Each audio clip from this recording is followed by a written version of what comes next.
एक छान पैकी अमोल पालेकरांनी एक चित्रपट केला होता, थोडासा रोमानी हो जाए.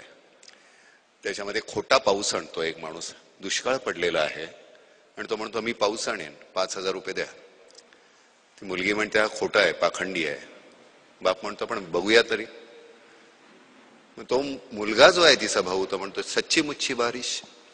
म्हणतो हा मेरे दोस्त वही बारिश जो आसमान से आती है, बूंदों में गाती है, पहाड़ों से फिसलती है, नदियों में चलती है, नहरों में मचलती है, कुएं पोखर से मिलती है, खपरेलों पर गिरती है, गलियों में फिरती है, मोड़ पर संभलती है, फिर आगे निकलती है. वही बारिश. ये बारिश अक्सर गीली होती है, इसे पानी भी कहते हैं. उर्दू में आब, मराठी में पानी, तमिल में तन्नी, कन्नड़ में नीर और बांग्ला में इसे जौल कहते हैं.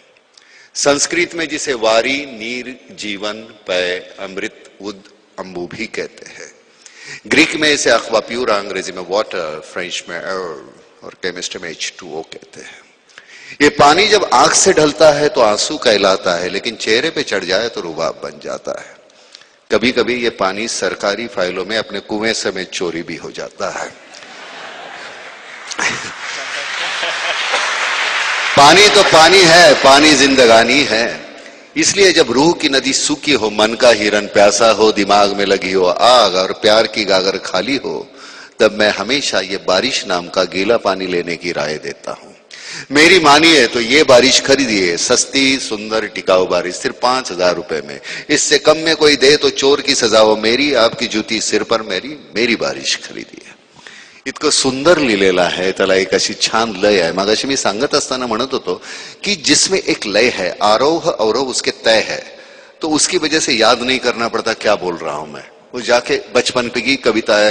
वाटते सानुली मंद झुळ कमी भावे, घेईल ओढ मन तिकडे स्वैर झुकावे, कधी बाजारी तर कधी नदीच्या काठी, वेळूत कधी पडक्या बाड्या पाठी. हे आठवावे नाही लागत. त्या आतमध्ये रक्तामध्ये अशा इतक्या आतमध्ये खोल रुतलेल्या असतात. त्यामुळे ते अशा सहज.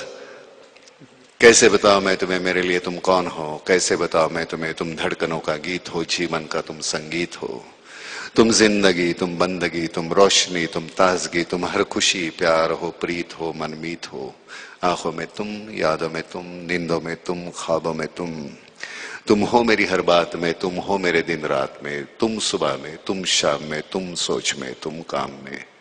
मेरे लिए पाना भी तुम, मेरे लिए खोना भी तुम, मेरे लिए हंसना भी तुम, मेरे लिए रोना भी तुम, और जागना सोना भी तुम. जाऊं कहीं देखूं कहीं, तुम हो वहां, तुम हो वहीं. कैसे बताओ मैं तुम्हें, तुम बिन तो मैं कुछ भी नहीं. कैसे बताओ मैं तुम्हें मेरे लिए तुम कौन. हे छान पैकी माधुरी दीक्षित साठी बोललो होतो, त्यामुळे ते इतकं आतमध्ये जाऊन रुतलेलं आहे ते विसरलंच जात नाहीये. काही गोष्टी नुसत्या आता स्वप्न म्हणूनच राहिलेल्या आहेत. पुन्हा एकदा तुम्हा सगळ्यांना जे इथे म्हणालो, हा सगळा झाला याचा भाग, जे म्हणालोय ज्याच्या मागची भावना आहे हे सुरू करण्यामागची, इथून विचार करा. इथून सुरुवात होते आणि मग तो चढत जाऊ दे आणि मग इथे येऊ दे आणि मी इथे क्लिक करा आणि तो राहू दे. तुमचं देणं आहे, समाजाचं काहीतरी देणं आहे, आपलं सतत काहीतरी देणं आहे. आपल्याला देवाना 2 हात दिलेले आहेत. त्याचं कारण आपल्याला 2 हात पुरेसे आहेत. 2 हातामध्ये जेवढं मावेल तेवढं आपल्याला पुरेसं आहे. तेवढं भरल्यानंतर ते मातीत पडण्याच्या अगोदर लोकांना देऊन टाका तुम्ही, कारण ते नाहीतरी जाणारच आहे.